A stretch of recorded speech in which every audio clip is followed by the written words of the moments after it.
Hello students, once again welcome to my channel. और आप playlist में ज़रूर जाएंगे। देखिए, अब मैं फिर ये क्लास 10 का लेके आया हूँ। रियल नंबर चैप्टर है और ये जो क्वेश्चन है बहुत ही इंपॉर्टेंट क्वेश्चन है। पहले भी बोर्ड एग्जाम में आ चुके में।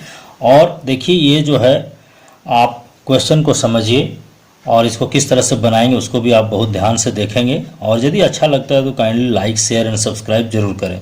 क्वेश्चन है, यूजिंग यूक्लिड्स डिवीजन लेम्मा और Euclid's lemma show that the cube of any positive integer is of the form 9m और 9m प्लस 1 और 9m plus 8 for some integer m। यहाँ पर आपको ये दिखाना है कि कोई भी नंबर है उसका जो क्यूब है वो या तो 9 के मल्टीप्लाई सीधे 9 इंटू समथिंग मल्टीप्लाई होगा, या फिर 9 into multiplied by something plus 1 होगा, या फिर 9 into multiplied by something plus 8 होगा। यदि हम एक एग्जाम्पल लेके यदि हम लोग चलते हैं तो मान लीजिए जैसे 3 का यदि क्यूब आप लेते हैं तो 3 का क्यूब 27 होता है। एक बात आप समझ लेंगे यहाँ पे, तो 27 होगा। तो इसको 9 into something that is 9 into 3 आप लिख सकते हैं। तो ये 9 इंटू एम मतलब 9m के फॉर्म में है। आप 4 का यदि लेते हैं 4 4 16 एंड 64 आता है। इसको यदि आप करेंगे तो इसको 9 into 7 plus 1 that is 9m plus 1 यहाँ लिख सकते हैं। और इसी तरह से यदि और भी लेते हैं तो दूसरा भी आएगा, वो 9 इंटू समथिंग प्लस 8 होगा। यानी 3 ही फॉर्म में आप इसको लिख सकते हैं। ये आपको बताना है। ये चीज़ बताने के लिए यहाँ पर आप एक चीज़ हमेशा याद रखें। देखिए, यहाँ पर m3 आया, यहाँ पर m आपका कितना आया, 7 आया। m का वैल्यू जो है इक्वल नहीं होगा, कोई जरूरी नहीं है। यहाँ पे लिखता है for some integer m, that is वो m के जगह पे आपको कभी 3 हो सकता है, कभी 7 हो सकता है, कभी और कुछ हो सकता है, लेकिन वो 9 का मल्टीप्लाई, m का कहने का मतलब यहाँ 9 multiplied by something and then plus 1 and then plus 8, इस तरह का फॉर्म में आपको प्रूव करना है। तो इसके लिए भी देखिए, आप चूंकि ये क्यूब का बात है तो ये भी 3 से ही हम लोग मल्टीप्लाई के, ये डिविजर के रूप में इसको 3 को ही यूज करते हैं। तो हम लोग मान लेंगे कि n कोई आर्बिट्ररी पॉजिटिव इंटीजर है, तो लिखेंगे let n be any positive integer. आप सीधे लिखेंगे any positive integer when divided by, आप सीधे लिखेंगे when divided by 3 let q be the quotient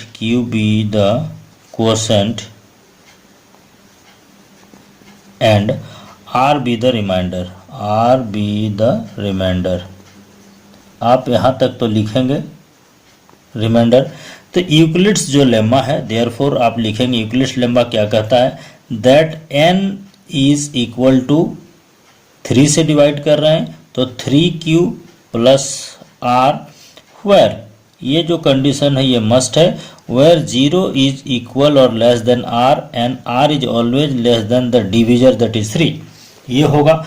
और दिस इम्प्लाई चूंकि क्यूब अब पूछा है तो दैट इज n क्यूब, जब आप लिखेंगे तो n क्यूब देन ये हो जाएगा आपका 3q प्लस r इस पूरे का क्यूब। जब इसका क्यूब को आप जब एक्सपेंड करेंगे तो जब आप क्यूब को एक्सपेंड करते हैं तो आपको क्या मिलता है, 3a² plus 3ab² plus b cube, that is ये आप करेंगे तो 27 q cube plus b cube आप लिख लीजिए, b cube that is r cube, and वो जो आएगा वो आपका कितना होगा 3ab into a plus b।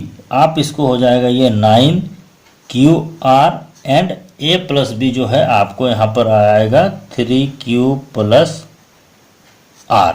ये इतना आपका ये आएगा यदि इसको आप एक्सपेंड करेंगे तब a³ plus b³ 3ab a plus b, ये होता है formula.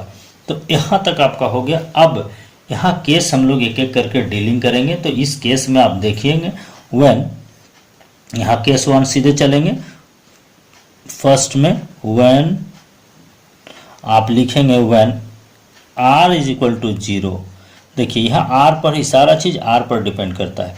Then when r is 0 then n cube is equal to, इस पूरे लाइन में यदि r का वैल्यू रखेंगे तो ये पूरे के पूरे 0, ये 0, देन ये बच जाएगा आपका 27 q power 3 that is q cube. और इसको आप लिख सकते हैं 9 इंटू आप ये 3 एंड q पावर 3, और ये यहाँ पर 9 ये हो गया, और ये आपको m मान लेना है, दैट इज 9m,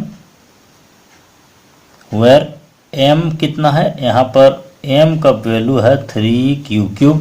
तो यानी इसको हम 3m के फॉर्मूला में इसको आप इस फॉर्म में देख सकते हैं। सेकंड क्वेश्चन आपका जो सेकंड केस है उसमें देखेंगे when r is equal to कितना होगा, 1 होगा। देखिए r लेस इक्वल टू 0, 3 से लेस होगा तो 0, 1 एंड 2 इतना ही होगा। तो when r equal to 1 then n³ का जो वैल्यू है वो कितना होगा, देखिए ये हो गया 27q³, ये r³ दैट इज 1 का cube is 1, then plus 9 into cube, ये हो गया 9³, ये r1 हो गया दैट इज 3q प्लस 1, ये हो गया आपका 3q प्लस 1।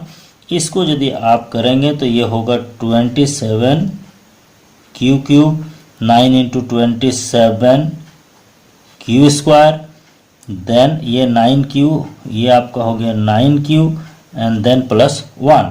इसमें आप यहाँ से लेके यहाँ तक में यदि आप 9 कॉमन ले लेते हैं तो 9 कॉमन लेते हैं तो यहाँ पर आपका कितना हो गया 3q³ then 3q² then only q plus 1, that is आपका हो गया 9। ये पूरा को यदि आप m लिखते हैं तो that is 9m plus 1, where m is equal to, यहाँ पर क्या है आपका m is equal to 3q³ 3q² then plus q।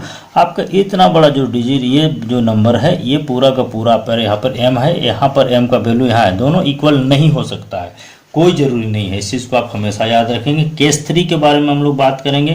Case 3 में आपका क्या होगा, when r is equal to कितना होगा 2। अब जब r 2 होगा तब हम लोग देखते हैं इसका कितना होगा। When r is equal to 2, यहाँ पर आप n³ का वैल्यू कितना होगा, ये 27q³, ये तो आपका रहेगा ही, इसमें आपका कहीं पर कुछ नहीं, ये तो रहेगा। r³ that is 2 into 2 into 2 that is आपका हो गया 8, and then plus 9 and 2, 9 2 are 18, ये हो जाएगा 18q एंड 3q प्लस 2 हो जाएगा, आपका हो गया ये 3q प्लस 2। इसको यदि आप और करेंगे तो ये 27q³ प्लस 8, यहाँ 8, ये 54q² देन 36q, ये आपका आएगा 27q³ देन इसको आप लेके आएंगे 54q² देन इसको लाएंगे ये 36q, ये एंड देन प्लस 8, ये आपका हो जाएगा। इसको यदि आप 9 लेंगे तो ये 9 आएगा, कॉमन में यहाँ पर 9 3q³ प्लस